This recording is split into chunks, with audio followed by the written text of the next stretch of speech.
Assalamualaikum warahmatullahi wabarakatuh. Di sini kami dari kelompok 2. Saya sendiri Ahmad Harlan dan ada Jakuan Akbar Pradana. Lalu Meilina. Nah, di sini kami akan mempresentasikan atau menjelaskan modul 13 WLAN configuration. Nah, di sini so I take this module. Nah, di sini mengapa saya harus mengambil modul ini? Nah, di sini kita what will I learn in this module. Nah, di sini apa yang akan saya pelajari dalam modul ini? Nah, yang pertama itu ada remote switch WLAN configuration. Nah, di sini konfigurasi WLAN situs jarak jauh. Nah, di sini konfigurasi WLAN to support remote switch. Nah, di sini konfigurasi WLAN untuk mendukung situs jarak jauh. Nah, yang ketiga, konfigurasi basic WLAN on the WLC. Nah, di sini konfigurasi WLAN dasar di WLC. Yang ketiga, konfigurasi IVPA to interfaces WLAN on the WLC. Nah, di sini konfigurasi WPA 2 interface WLAN di WLC. Nah, di yang keempat ini troubleshoot WLAN switch. Nah, di sini memecahkan masalah WLAN.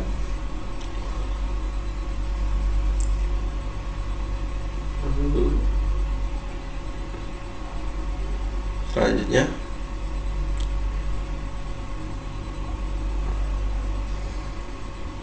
di sini ada video konfigurasi WLAN network. Kita lanjut di the wireless router. Nah, remote works smell brand option and home network. Then use smell office and home router. Nah, there is the tense router smoothing call and integration router based the temperature and switch from wireless client. I vote from internet connection smoothing label WLAN label 1 and wireless confess for wireless client access. I saw for the Cisco market MX 64W in the configuration for the rest of the module smell office and home router area represent to as wireless routers.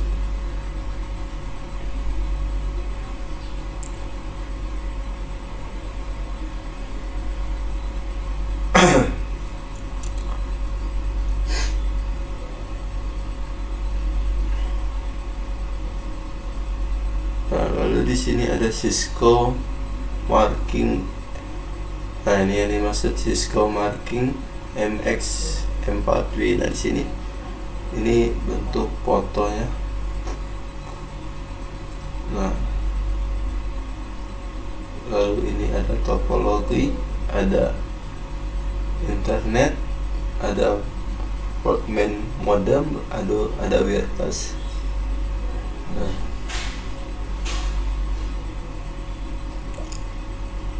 lalu selanjutnya this wireless router typical profit WLAN security DHCP service internet name address transmission not question of service kiosk will and privileges of the federation the further cell with will vary based on the router model. Not cable or DSL modem configuration is usually done by Fedora set usually done by the service provision it is on seated or remote tour. I will convince you with you on the phone.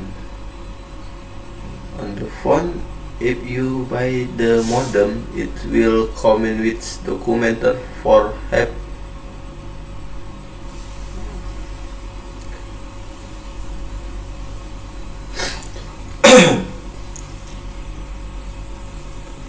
It will come in with document for how to connect it to your service provider, which homework include connecting your service provider for more information. Nah, di sini router nirkabel ini biasanya menyediakan keamanan WLAN, layanan DHCP, name address transmission, NAT, integrasi kualitas layanan kios, serta beberapa fitur lainnya. Rangkaian fitur akan bervariasi berdasarkan model router. Nah, catatan, konfigurasi modem kabel atau DSL biasanya dilakukan oleh perwakilan penyedia layanan, baik di tempat atau dari jarak jauh, melalui melalui telepon. Jika Anda membeli modem akan disertai dengan dokumentasi tentang cara menghubungkan ke penyediaan layanan Anda, yang memungkinkan besar akan mencakup menghubungi penyediaan layanan Anda untuk informasi lanjut. Nah, baik, selanjutnya log in the wireless router. Nah, di sini most wireless router are ready for service out of the box. 3 area configuration to connected to the network and provide service. Nah, di sini sebagai besar router nirkabel siap digunakan begitu saja. Router tersebut telah dikonfirmasi sebelumnya untuk terhubung ke jaringan dan menyediakan layanan. Nah, for example, the wireless route uses DHCP to automation provide addressing information to connected device. Nah, di sini misalnya router nirkabel menghubungkan DHCP untuk secara otomatis menyediakan informasi pengelamatan ke perangkat yang terhubung. Nah, di sini to gain access to the wireless router configuration, which open a web browser in the address field, Ethernet the default IP address for your wireless router. The default IP address can be found in the documentation that's given will the wireless router, or you can surf the internet. The configuration show the IPv4 address 192.168.0.1 with ISO command default format motion and security windows open for automation to access the router with the word admin is common with the default username and password. As in check your wireless router the document or the internet. Nah, di sini untuk mendapatkan akses ke GUI, konfigurasi router nirkabel bukan peramban web. Di kolom alamat memasukkan alamat IP default untuk router nirkabel Anda. Alamat IP default dapat ditemukan dalam dokumentasi yang disertakan dengan router nirkabel atau dapat mencarinya di internet. Gambar tersebut menunjukkan alamat IP P4 192.0.8.0.1 yang merupakan alamat IP default umum bagi banyak produsen jendela keamanan meminta otorasi untuk mengakses GUI router. Kata admin umum digunakan sebagai nama pengguna dan kata sandi default. Sekali lagi, periksa dokumen router kabel Anda dari internet. Nah, di sini ada admin, lalu ada password. Nah, lalu di sini ada basic network setup. Nah, di sini ada 6 di sini. Penyiaan jaringan dasar mencakupi langkah keberadaan yang sama itu log in to the router from a web browser, lalu ada can default username password, lalu log in with the admin password, lalu change the default DHCP IPv4 address, lalu ada random IP the address, lalu log in the root with the new IP address. Nah, lalu di sini ada log in to the router from iWeb, lalu ada baik di sini ada yang pertama tadi yang log into the router from iWeb. Nah, di sini lalu ada administrasi, lalu ada log in the student admin password, dan change runner the IP address, lalu log. Nah, baik. Selanjutnya di sini basic wireless setup. Nah, di sini ada 6 juga, ada. Nah, di sini ada view in the default VLAN default, lalu ada change the network. Nah, lalu ada SSID, lalu ada configuration the channel, dan ada configuration the switch model. Nah, di sini. Nah, dan lalu ada configuration the reset. Baik, selanjutnya configuration iWireless mesh network. Nah, di sini in iSmell office or home network on wireless router my offer to provide wireless access to all the client hover in your which to example the range with operation 45 meter indoor and 90 meter outdoor. Nah, di sini di jaringan kantor atau rumah yang kecil, satu router nirkabel mungkin cukup untuk menyediakan akses nirkabel ke semua klien. Namun jika Anda ingin memperluas jangkauan lebih dari sekitar 45 meter di dalam ruangan dan 90 meter di luar ruangan, Anda dapat menambahkan titik akses nirkabel seperti yang ditunjukkan pada jaringan mesh nirkabel pada gambar 2 titik akses konfigurasi dengan pengaturan WLAN yang sama dari contoh sebelumnya. Perhatikan bahwa pada saluran yang terpilih adalah 1 dan 11 hingga titik akses tidak menggunakan saluran 6 yang dikonfigurasikan sebelum pada router nirkabel. Nah, selanjutnya NAT for IP4. Nah, di sini on iWireless router, if you look for iFax, click the status page. So in the configuration you will find the IPv4 address information. The router is to send data to the internet. Notice that the IPv4 address is 201.201.11 is the version network. That's the 10.10.10.1 address accessing to the router iWLAN interface. All the devices on the router LAN will the accessment address with the 10.10.10. Nah, di sini pada router nirkabel, jika Anda mencari halaman seperti halaman status yang ditunjukkan pada gambar, Anda akan menemukan informasi pengalambatan IPv4 yang digunakan router untuk mengirim data ke internet. Perhatikan bahwa alamat IPv4 209.165.201.11 merupakan jaringan yang berbeda dari alamat 10.10.10.1 yang ditetapkan pada antarmuka LAN router. Semua perangkat pada LAN router akan mendapatkan alamat yang ditetapkan dengan awal 10.10.10.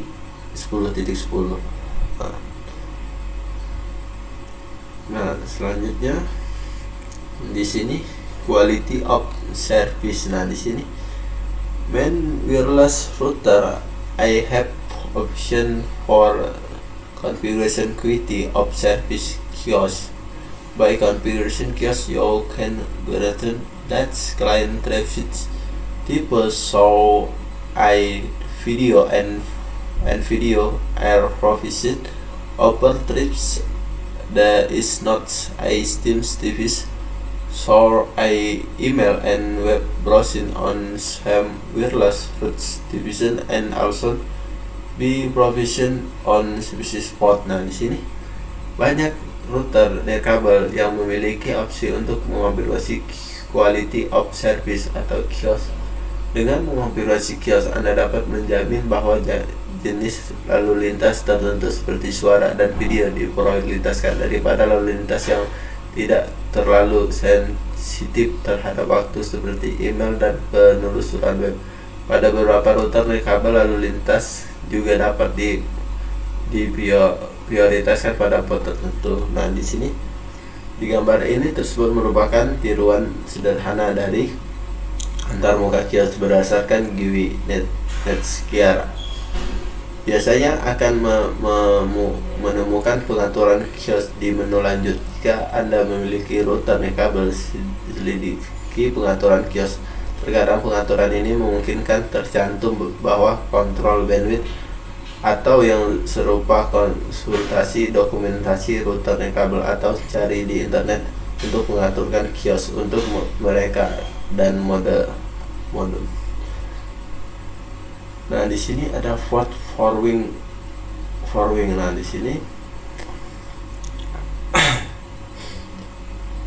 wireless router typical block TCP and UDP for to prevent automation access in and out of LAN over the rest are situation when switched for mission by often, so the creation program and opposition can communicate with the device on the division network. Port forwarding is a rule-based method of addressing trips between devices on specific network. Nah, di sini router kabel biasanya memblokir port TCP dan UDP untuk mencegah akses tidak sah masuk dan keluar dari LAN.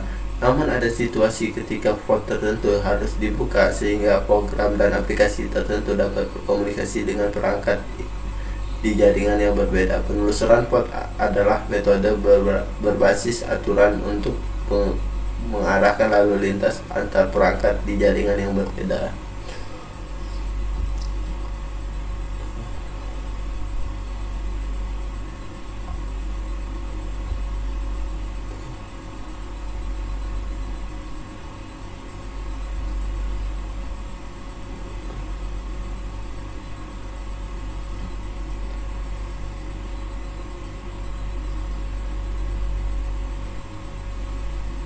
Baik, selanjutnya di configuration iBasic VLAN on the WLC. Nah, di sini ada video configuration iBasic VLAN on the WLC. Nah, lalu di sini di WLC topology, the topology and addressing scheme used from the video and tips topic area shown in the configuration and the table. The access point is a controller based of as provided to an automation API. Nah, di sini topologi dan skema pengelamatan yang digunakan untuk video dan topik ini ditunjukkan dalam gambar dan tabel. Titik akses API adalah API berbasis pengontrol, bukan API otonom. Nah, di sini ada topologi. Lalu di sini ada addressing table. Nah, di sini tabel pengelamatan. Nah, di sini ada device, ada interface, ada IP address, ada subnet mask. Nah, selanjutnya di sini login to the WLC. Nah, di sini configuration a wireless LAN controller WLC is not that much different from configuration a wireless router. The big difference is that a WLC controller APSN provides for switch and management privileges may of which area within the suite of the is module. Nah di sini mengonfirmasi pengontrolan LAN kabel WLC tidak jauh berbeda dengan mengonfirmasi router kabel. Perbedaan utama dalam WLC mengontrol API dan menyediakan lebih banyak layanan dan kemampuan manajemen yang sebagai besarnya berada di luar cakupan.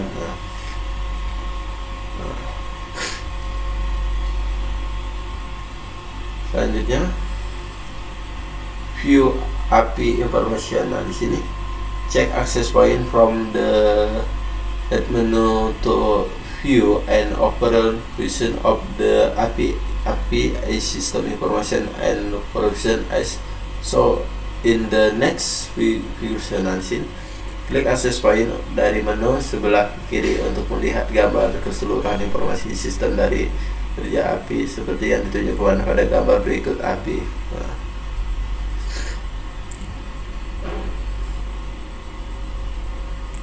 Baik, selanjutnya advanced setting. Nah di sini most WLC will come with some basic setting and menus that user can quickly access to implement a previous of column configuration. Nah di sini sebagai besar WLC akan dilengkapi dengan beberapa pengaturan dan menu dasar yang dapat diakses pengguna dan cepat untuk menerapkan berbagai konfigurasi umum. Nah, baik, lalu configuration IWLAN. Wireless LAN controller port and interface port area the context port the physical connection to the wireless network. Nah, the receivement switch port interface virtual the area connected in software and area very similar to VLAN interface. Nah di sini pengenalan LAN nirkabel memiliki port dan antarlengkap. Port adalah soket untuk koneksi fisik ke jaringan kabel. Port menyerupai port switch antarmuka bersifat virtual. Port dibuat dalam perangkat lunak dan sangat mirip dengan antarmuka VLAN. Nah, lalu di sini basic VLAN configuration on the WLC include the following step. Nah, di sini konfigurasi VLAN dasar pada WLC mencakup langkah-langkah berikut. Di sini create the VLAN, lalu yang kedua apply and enable the VLAN, lalu select the interface, lalu sort the VLAN, lalu yang kelima previously the VLAN is operation.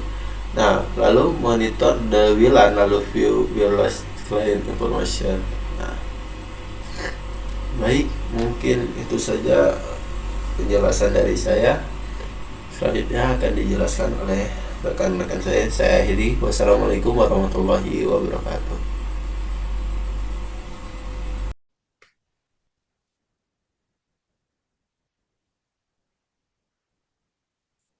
Assalamualaikum warahmatullahi wabarakatuh. Izin perkenalkan diri, nama saya Melina, NPM 2375816, Program Studi Teknologi Rekayasa Internet. Baik, di sini saya akan menjelaskan bagian modul 13.3 yaitu konfigur WPA2 Enterprise VLAN WLC, yaitu mengonfigurasi WPA2 Enterprise VLAN pada WLC. Di sini ada video penjelasan tentang menentukan server, SNP, dan radius di WLC. Jadi kan tadi topik sebelumnya kita membahas tentang konfigurasi VLAN dasar pada WLC. Nah, sekarang kita akan pelajari tentang konfigurasi VLAN WPA2 pada Enterprise.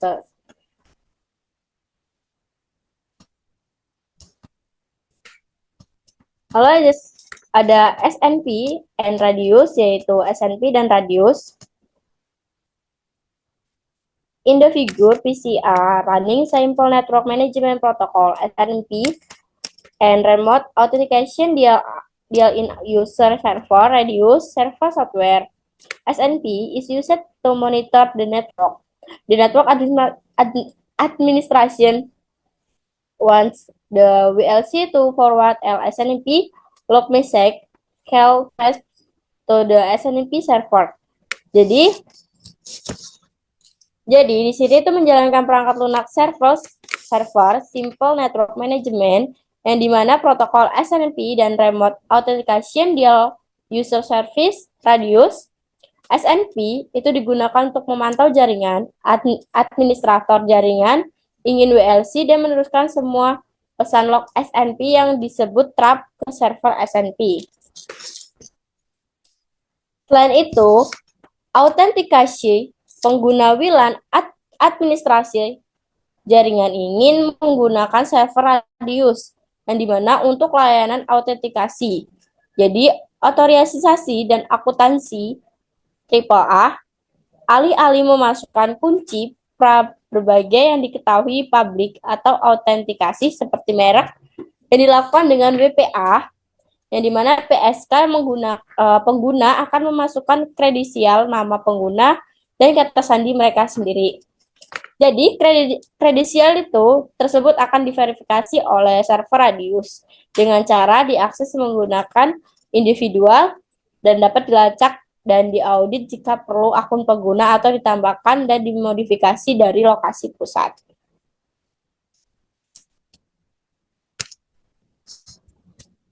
Di sini ada topologi. Nah, di sini tuh konfigurasi server SNP pada server radius berada di luar cangkupan modul. Nah, di sini juga ada bagian konfigurasi informasi server SNP. Jadi, di bagian ini, itu klik tab pada manajemen untuk mengakses berbagai fitur manajemen. SNP tercantum di berbagai atas menu di sebelah kiri. Klik SNP untuk memperluas submenu, lalu klik trap reverse. Itu klik new untuk mengonfigurasi trap reverse SNP baru seperti yang ditunjukkan pada gambar di bawah ini. Nah, lalu masukkan nama komunitas, SNP, dan alamat IP, IPv4 atau IPv6 untuk server SNP. Nah, klik juga terapkan WLC sekarang akan meneruskan pesan log pada SNP ke server SNMP. Lalu selanjutnya ada konfigur radio server information, yaitu konfigurasi informasi server radius. Jadi dalam contoh konfigurasi kami, administrator jaringan itu ingin mengonfigurasi WLAN menggunakan WPA Enterprise, bukan WPA 2 personal atau WPA 2 PSK. Jadi autentikasi akan ditangani oleh server radius yang berjalan pada PCA. Nah, untuk mengonfigurasi WLC dengan informasi server radius, klik tab pada security, lalu radius, lalu authentication. Nah, tidak ada server radius yang dikonfigurasi saat ini. Jadi di sini itu bagiannya itu klik bagian new untuk menambahkan PCA sebagai server radiusnya. Nah, itu ada yang pertama itu klik keamanan, yang kedua klik radius, yang ketiga itu klik autentikasi, yang keempat itu klik baru. Jadi, masukkan alamat IP F4 untuk PCA dan rahasia bersama. Ini adalah kata sandi yang digunakan antara WLC dan server radius. Ini bukan untuk pengguna. Klik terapkan seperti yang ditunjukkan pada gambar di sini. Lalu selanjutnya ada bagian video konfigurasi VLAN untuk WLAN baru. Dan di mana di video ini sudah terjelas, bisa dibuka untuk coba.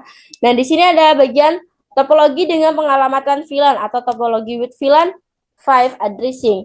As VLAN configure when the VLC net its own virtual interface.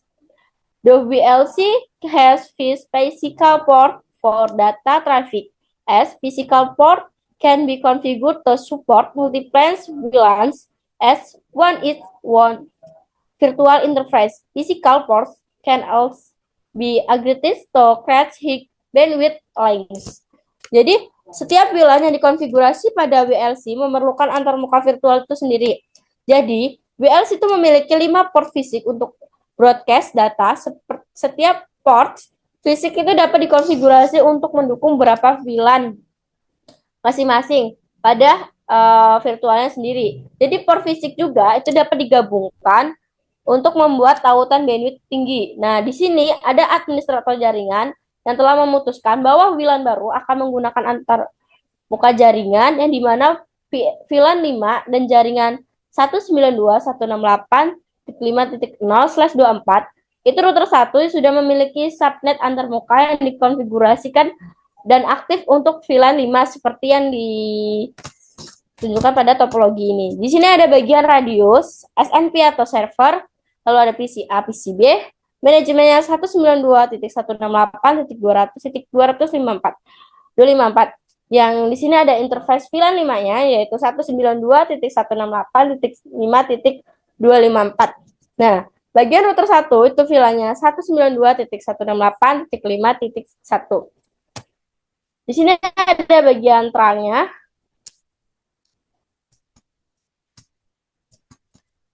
Nah, selanjutnya itu konfigurasi new interface, yaitu mengonfigurasi antar muka baru.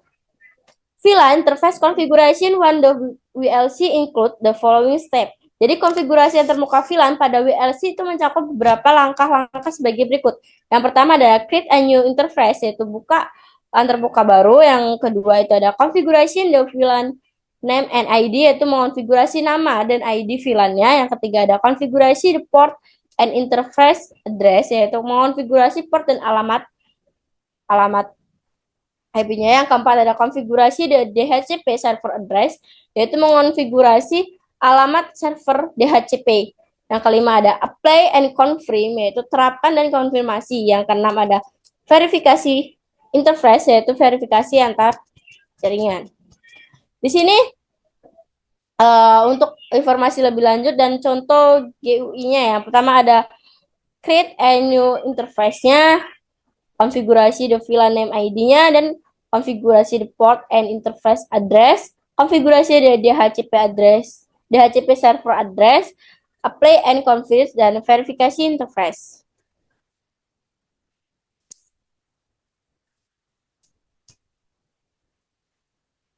Oke, di sini ada video konfigurasi cangkupan dari DHCP, yaitu konfigurasi DHCP scope.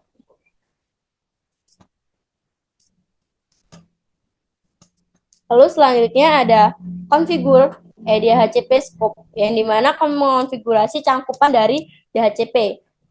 DHCP scope configuration include the following step. Jadi di sini ada konfigurasi DHCP menyangkut langkah-langkah berikut. Yang pertama itu ada create a new DHCP scope, yaitu buat cangkupan DHCP baru. Yang kedua adalah name the DHCP scope, yaitu beri nama pada cangkupan DHCP. Yang ketiga ada verifikasi the new DHCP scope, yaitu verifikasi cakupan DHCP yang baru. Yang keempat ada konfigurasi and enable the new DHCP scope, yaitu konfigurasi dan aktifkan pada cakupan DHCP barunya. Lalu terakhir itu verifikasi the enable DHCP scope, yaitu verifikasi cakupan dari DHCP yang telah diaktifkan.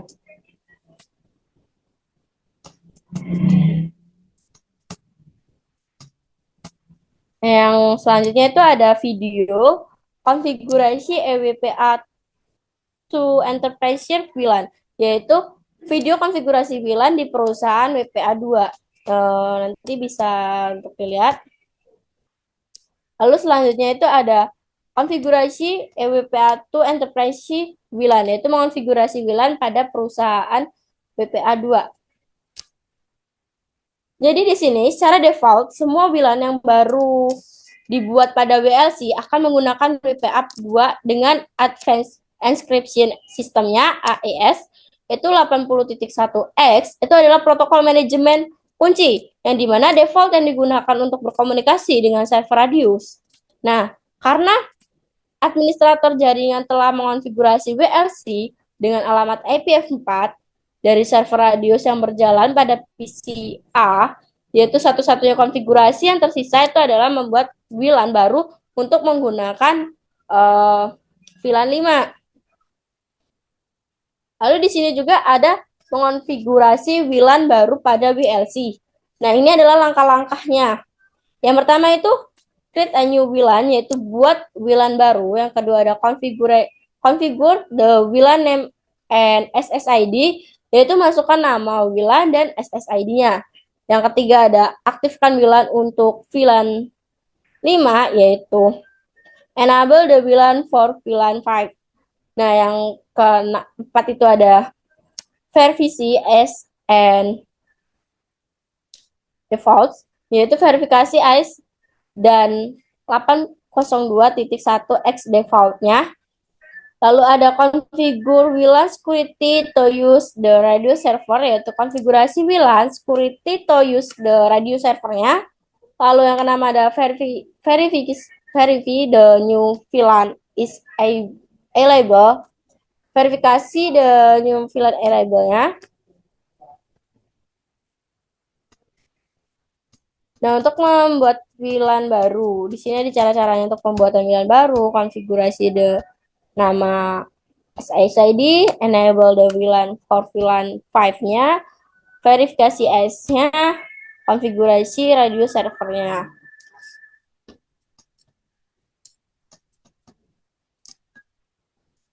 Nah, untuk bagian ini, itu paket tracer konfigurasi WPA Enterprise VLAN di WLC, yaitu paket tracer configure WPA to Enterprise VLAN 1 the WLC. Jadi ini akan dijelaskan nanti oleh Saudara Zakwan.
Baik, selanjutnya yaitu troubleshoot VLAN issue.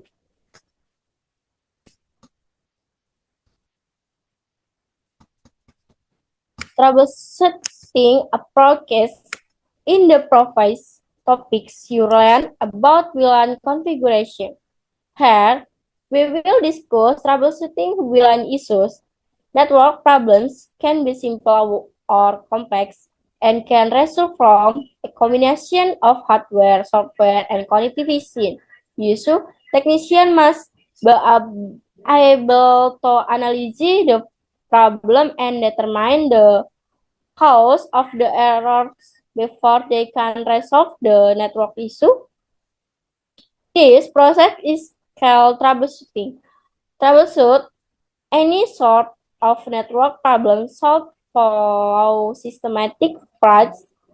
A common and advanced troubleshooting methodology is based on the cognitive method and can be broken into in the 6 main steps shown in the table. Tip title. 1. Identify the problem description. The first step in the troubleshooting process is to identify the problem. While tools can be used in the step a confirmation with the user is often very helpful. 2. Establish a theory of probable cause. Description. After you have told to the user and investigate the problem, you can create and establish a theory of probable cause. This step often is more than a new probable cause the problem. 3. Test. To test the theory to determine cause. Description. Based on the probable cause test your theories to determine which one is the cause of the problem.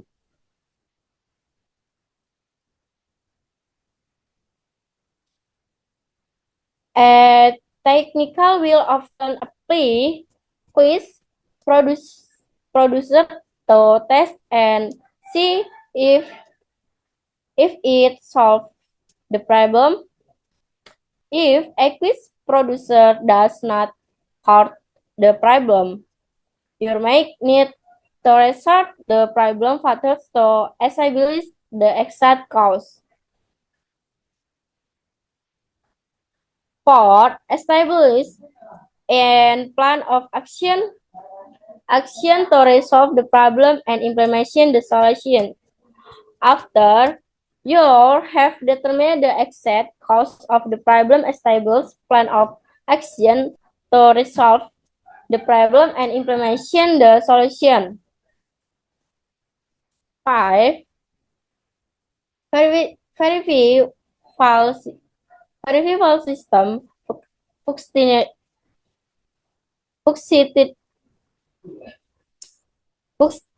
functionality and implementation preventive measure.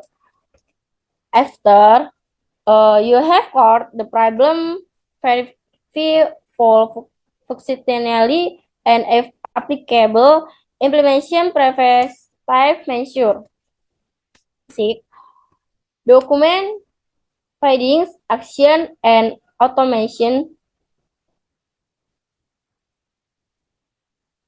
In the final step to the troubleshooting process, document your findings, action, and automation. This is very important for future prevention.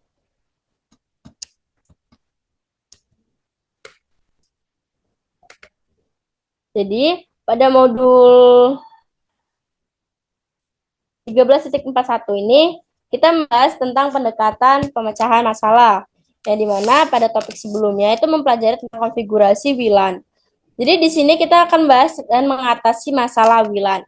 Jadi masalah jaringan bisa yang sederhana atau yang rumit itu biasanya dapat disebabkan oleh kombinasi masalah antara perangkat keras, perangkat lunak, dan konektivitas. Teknisnya harus mampu menganalisis masalah dan menentukan penyebab kesalahannya sebelum mereka dapat mengatasi masalah jaringan. Nah, proses ini disebut adalah proses pemecahan masalah. Yang dimana proses pemecahan masalah pada semua jenis masalah jaringan harus mengikuti pendekatan yang sistematis. Jadi, metodologi pemecahan masalah yang umum dan efisien itu didasarkan pada metode ilmiah yang dapat dipecahkan menjadi 6 langkah utama yang dapat ditunjukkan pada tabel. Yaitu yang pertama itu ada mengidentifikasi masalah. Jadi, langkah pertama dalam proses pemecahan masalah adalah mengidentifikasi masalah terlebih dahulu. Yaitu meskipun alat dapat digunakan dalam langkah ini dan percakapan dengan pengguna itu seringkali sangat membantu gitu kan. Nah, yang kedua ada menetapkan teori penyebab yang mungkin terjadi. Nah, di sini setelah kita berbicara dengan pengguna dan mengidentifikasi masalahnya gitu kan, kita dapat mencoba dan menetapkan teori tentang kemungkinan penyebabnya langkah ini dan seringkali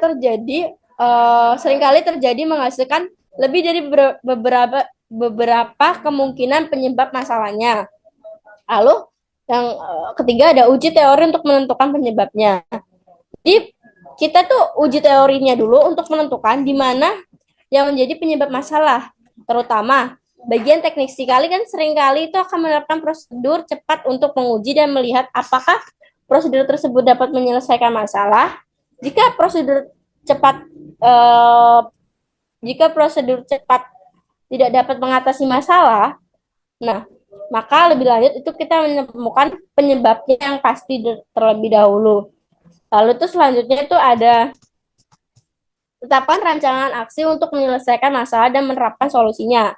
Nah, di sini kita menentukan penyebabnya, pastikan masalahnya, buatlah rancangannya untuk tindakan di mana menyelesaikan masalah dan terapkan solusinya yang didapat. Lalu ada verifikasi fungsionalitas sistem penuh dan terapan tindakan pencegahan. Jadi setelah kita memperbaiki masalah tadi, kita verifikasi fungsionalitas penuh dan jika berlaku, terapkan tindakan untuk mencegah masalahnya. Lalu yang terakhir ada temuan, tindakan, dan hasil dokumen. Nah, pada langkah terakhir, kita Dari pemrosesan pemecahan masalah, dokumentasi temuan, tindakan, dan hasilnya, ini sangat penting untuk referensi di masa yang akan datang. Jadi, untuk menilai masalah ditentukan berapa banyak perangkat pada jaringan mengalami masalah, itu kita menentukan dengan satu perangkat pada jaringan yang dimana mulai proses pemecahan masalah pada perangkat tersebut. Jika ada masalah itu dengan semua perangkat pada jaringan, kita memulai proses pemecahan masalah terlebih dahulu pada perangkat semua perangkat lainnya yang terhubung gitu kan. Jadi metode yang logis dan konsisten untuk mendiagnosis masalah itu adalah dengan menghilangkan salah satu pada satu waktu tersebut.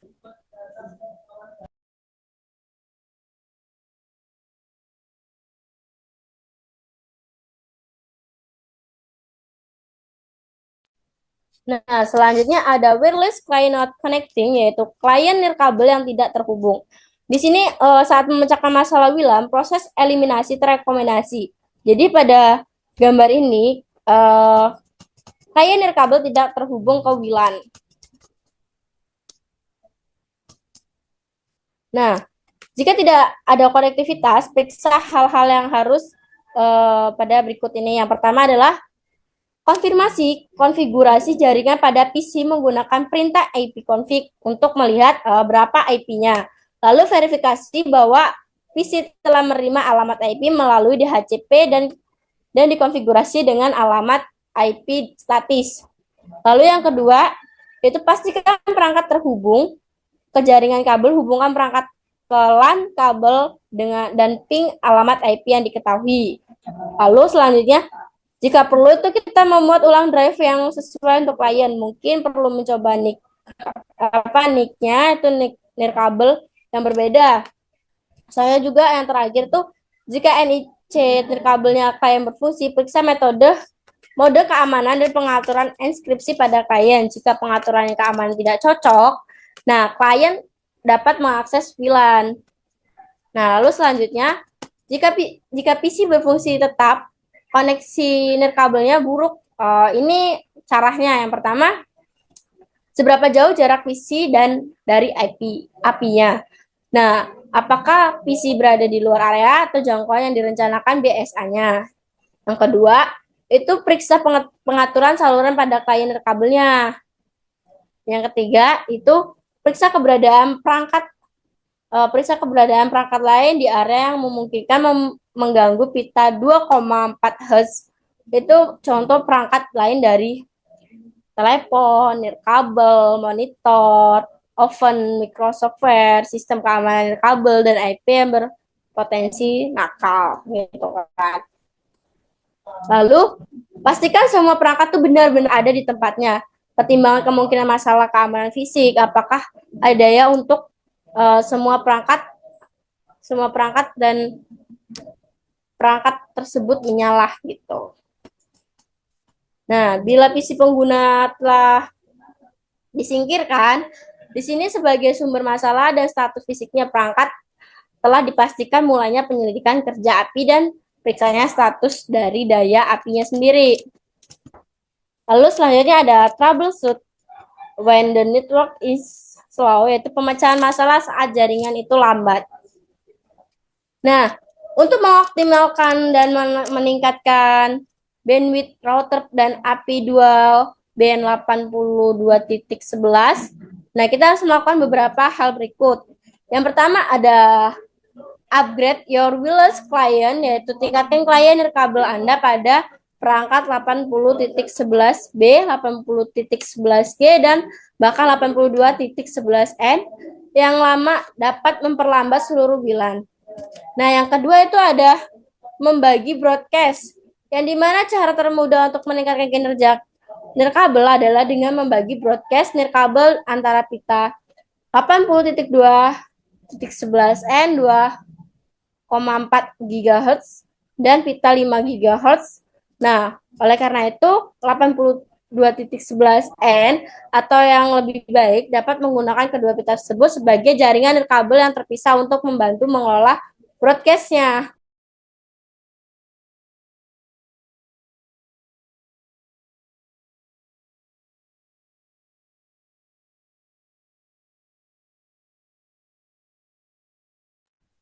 Nah, di sini ada beberapa alasan untuk menggunakan berbagai broadcast. Yang pertama itu ada pita 2,4 GHz yang mungkin cocok untuk broadcast internet atau yang tidak sensitif dengan waktu. Kedua ada bandwidth, masih dapat dibagi dengan wilayah dan dekatnya. Yang keempat ada pita frekuensi 5 GHz hingga terdapat pada bandingan pita frekuensi 2,4 GHz. Yang terakhir ada pita 5 GHz yang memiliki banyak saluran yang dipilih kemungkinan bebas gangguan.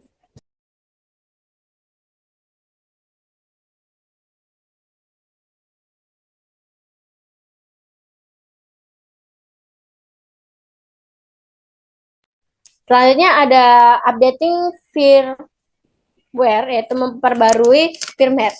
Jadi sebagai besar, router, kabel, dan AP menawarkan firmware yang dapat dimutakhirkan. Jadi rilis firmware itu mungkin berisi perbaikan untuk masalah umum yang dapat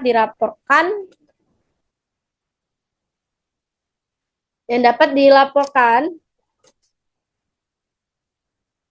Sebentar ya guys, konektivitasnya agak lemot.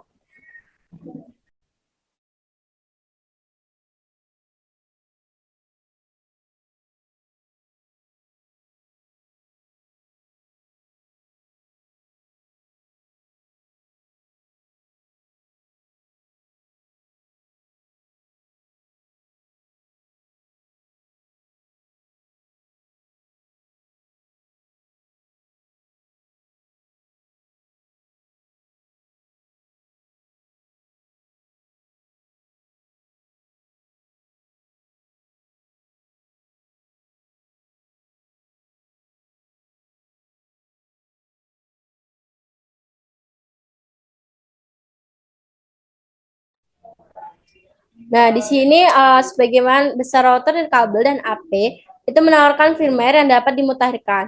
Rilis firmware itu memungkinkan berisi perbaikan untuk masalah umum yang dilaporkan untuk pelanggan serta kerentanan dan keamanan. Jadi di sini kita harus bisa memeriksa router atau AP secara berkala untuk mengetahui firmware yang dapat diperbarui.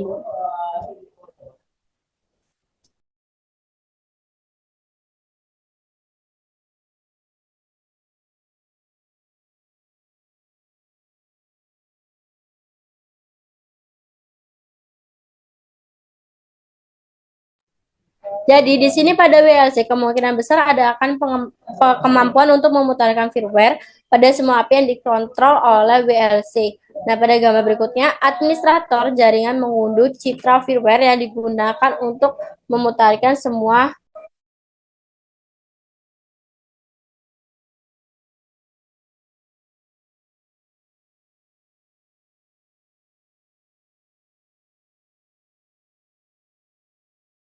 Oke, baik di sini ada bagian paket tracer memecahkan masalah WLAN yang akan dijelaskan oleh Zakwan.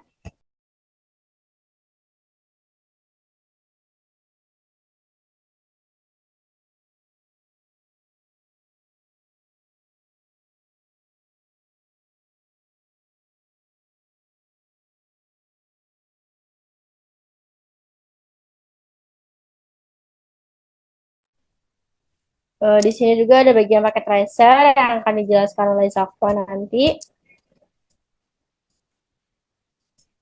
Ini juga paket tracer dijelaskan oleh Zakwan.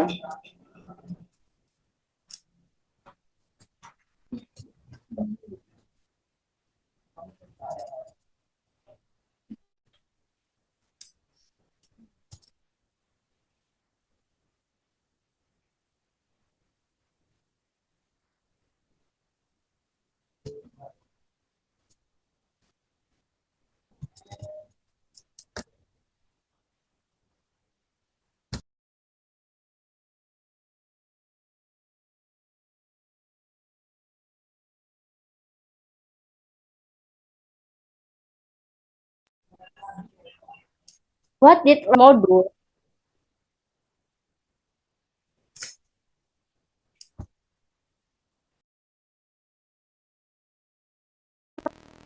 Oke, Assalamualaikum warahmatullahi wabarakatuh. Oke, di sini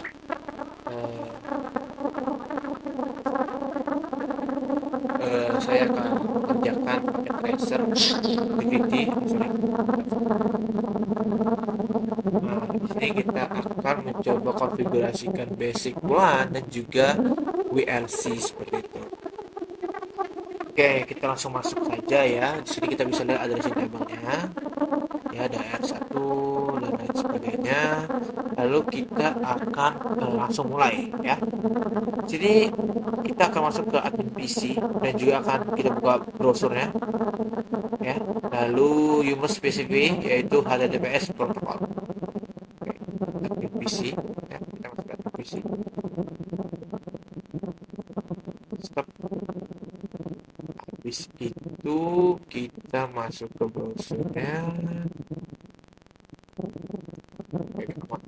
Ya, takut habis waktu, lebih baik saya pause dulu. Oke, kita udah masuk. Kita dia protokolnya HTTPS ya di sini, dia minta HTTPS.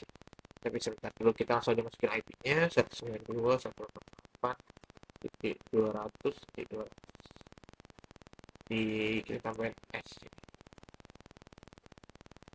Oh, kita cek terlebih dahulu. Berhasil. Oh, sorry, saya salah baca di sini ya. Ternyata WLC 1 di sini, berarti yang ini kita menggunakan IP-nya, sorry.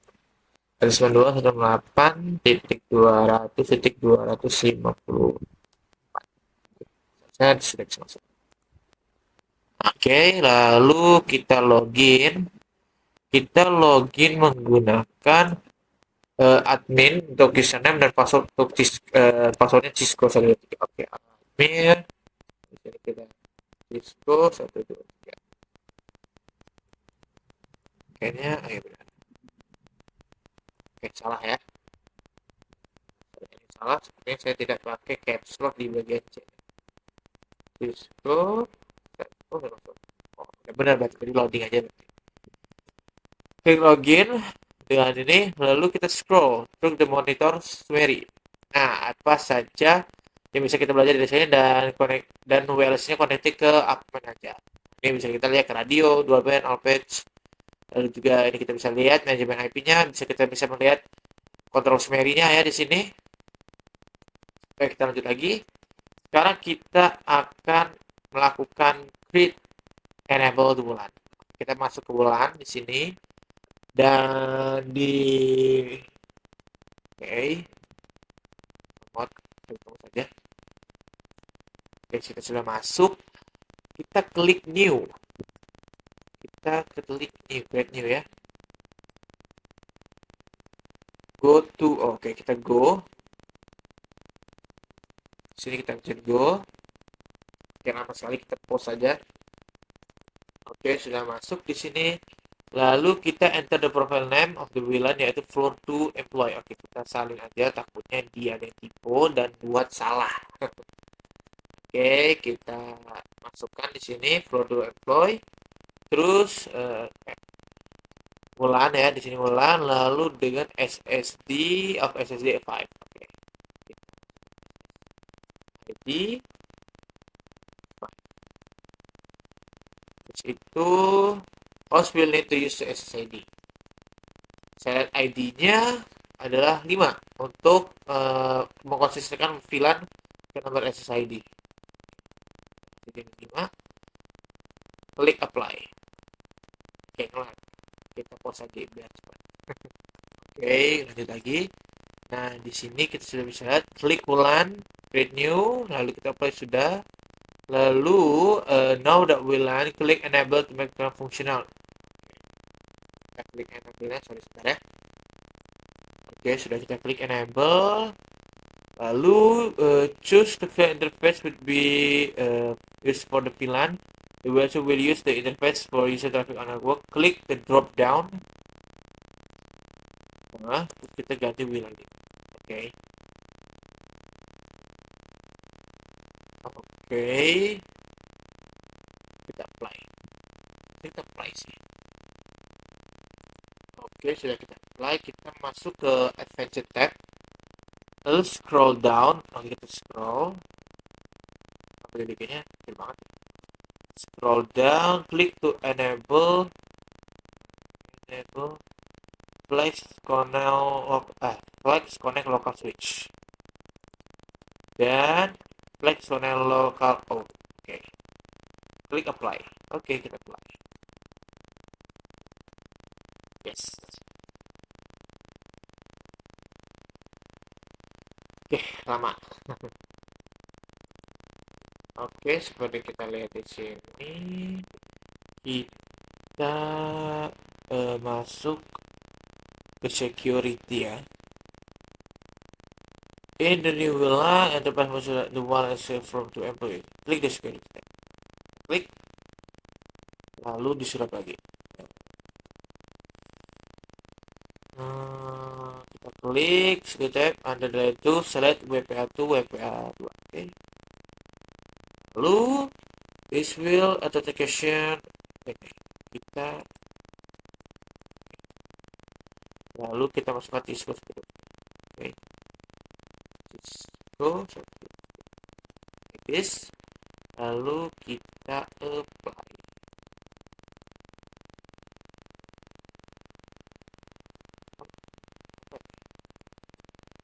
Oke. Maka yang saya lewatkan saya lewatkan ini ya, WPA2 encryption-nya, lalu PSN-nya kita enable, lalu kita apply. Oke, nomor lagi, kita pause. Oke, di sini kita after applying to command, click back will take you back to plan. Okay, if you click one ID will be taken to one and can use the verify and change detail. Nah, kita step 1 kita akan connect dan verifikasi connect dan juga memverifikasi connectivity. Kita ke desktop wireless host and klik switch wireless. Okay. Kita close dulu, kita masuk ke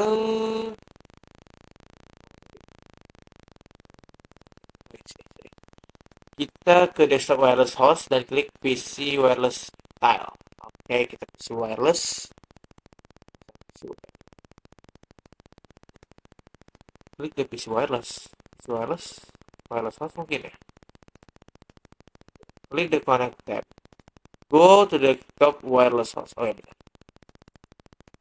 Lalu kita masuk ke PC wireless. Cek connect. Select to SSID 5. Lalu kita masukkan SSID-nya ya. Klik link information tab you see message that that you have success. Click more information by SSID. Close the PC and open the configuration verify the wireless process. Address over the HTTP. If not, click the fast forward time within a few times. Oke, kita coba masuknya ya. Cisco 12.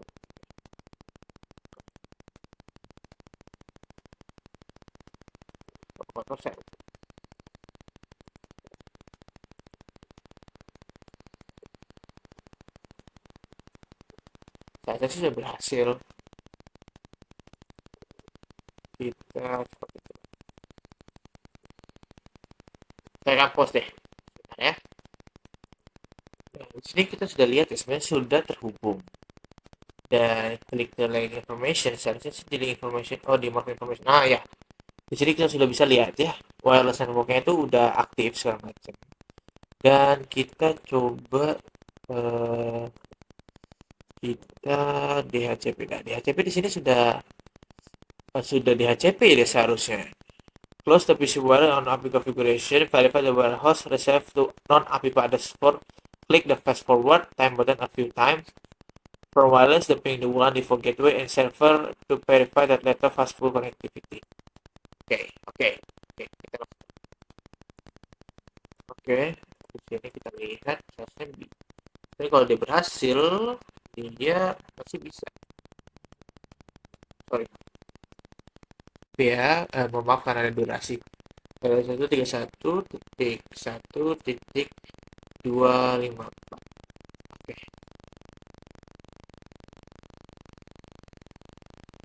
Apakah dia berhasil? CRT. Nah, dia berhasil nih di sini.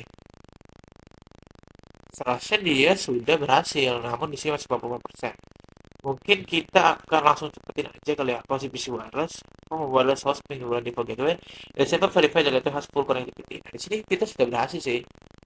Dan seharusnya, nah, ini berhasil. Mungkin.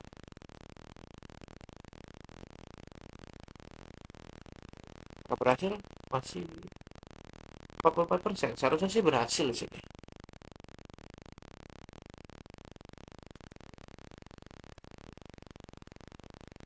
Web wireless flow to employees security authority SSD pas proses SSD villa sudah benar seharusnya. Oke, mungkin kita akan tunggu ya, karena kan kita sudah melakukan dengan semuanya kita lakukan ya, switching flag connect sudah kita lakukan, apply juga sudah, dan set ID for the VLAN kita juga udah ya, jadi 5 tadi. Lalu juga kita klik apply to set setting to general juga sudah. Rasanya sih dia sudah berhasil. Mungkin kita coba tunggu saja deh. Saya akan post lagi untuk sampai dia berhasil 100%. Nah,